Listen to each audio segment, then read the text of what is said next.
Governor శుక్లాకు bouquet అందజేస్తున్న CM Revanth Reddy. ఎమ్మెల్సీలుగా ఆమోదించండి గవర్నర్ శుక్లాను కోరిన సీఎం రేవంత్ రెడ్డి. అజారుద్దీన్ కోదండరాం విషయంలో రిక్వెస్ట్. లోక్సభలో ఇరువురి మధ్య కీలక చర్చలు. అజారుద్దీన్ కోదండరాంలను ఎమ్మెల్సీలుగా ఆమోదించాలని సీఎం రేవంత్ రెడ్డి గవర్నర్ శివప్రతాప్ శుక్లాను కోరినట్లు తెలుస్తున్నది. లోక్ భవన్ వేదికగా గవర్నర్ ముఖ్యమంత్రి మధ్య కీలక చర్చలు జరిగినట్లు తెలిసింది. ఆదివారం సీఎం రేవంత్ రెడ్డి గవర్నర్ శివప్రతాప్ శుక్లాతో మర్యాదపూర్వకంగా భేటీ అయ్యారు. వివిధ అంశాలపై ఇద్దరు చర్చించినట్లు సమాచారం. అయితే ఇందులో ఏం జరుగుతున్నదంటే, ఇప్పుడు అజారుద్దీన్కి ఇచ్చి దగ్గర 6 నెలలు కావస్తుంది. 6 నెలలు కావస్తుంది. ఈ నెల ఆఖరికి అజారుద్దీన్ మంత్రి పదవికి 6 నెలల పూర్తి. ఆ లోపు చట్టసభకు ఎన్నిక కావాల్సిందే, లేకపోతే మినిస్టర్ పోస్ట్ కోల్పోయే ప్రమాదం. మరి 6 నెలల వరకు అవకాశం ఉన్నది. 6 నెలలు దాటినాక కూడా అవకాశం ఇవ్వాలంటే కష్టం. చట్టాలకు లోబడి పనిచేయాలి. కాబట్టి మరి ఏం జరుగుతుంది? ఈయన ఆమోదించడా గవర్నరు? మరి ఏందనేది రిక్వెస్ట్ చేస్తున్నారు. శుక్లా నిర్ణయంపై సర్వత్రా ఉత్కంఠ. ఆయన నో అంటే ఇక్కడ హుస్ట్. మరి ఏమంటాడు, ఏం జరుగుతుంది అనేది చూడాలి.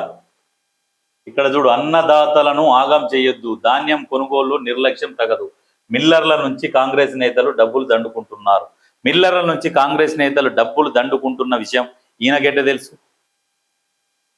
ఎందుకంటే ఒక దొంగతనం చేసిన వానికి ఎప్పుడు అదే యావ ఉంటుంది. కాబట్టి వీళ్ళు చేసిరు. కరోనా సమయంలో కేంద్రము రేషన్ బియ్యం ఇవ్వండి అని చెప్తే వాళ్ళు ఏం చేస్తారు? నిధులు ఇస్తారు.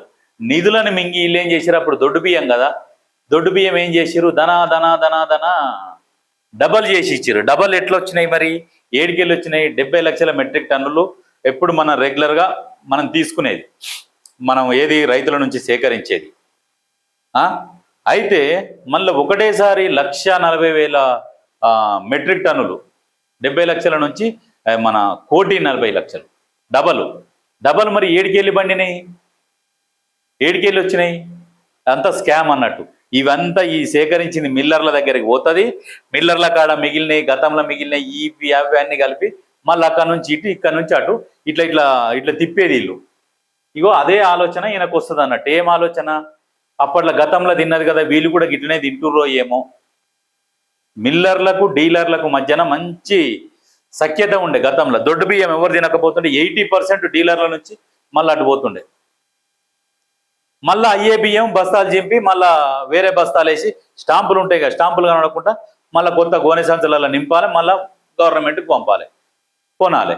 వీళ్ళు దిట్ట. అప్పుడు వీళ్ళు చేసిన పనులల్లో విపరీతమైన దోపిడీ, మామూలు దోపిడీ కాదు. ఇప్పుడు సన్న బియ్యం ఇచ్చేసరికి డీలర్లకు జర ఇబ్బంది అవుతుంది బాగా.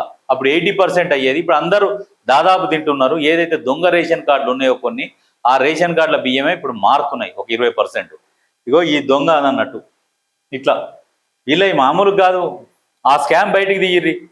ఆ రేషన్ బియ్యం సంబంధించి కరోనా టైం నుంచి ఏమేం చేసిర్రో ఆ స్కామ్ బయటికి తీస్తే మొత్తం బయటపడుతుంది.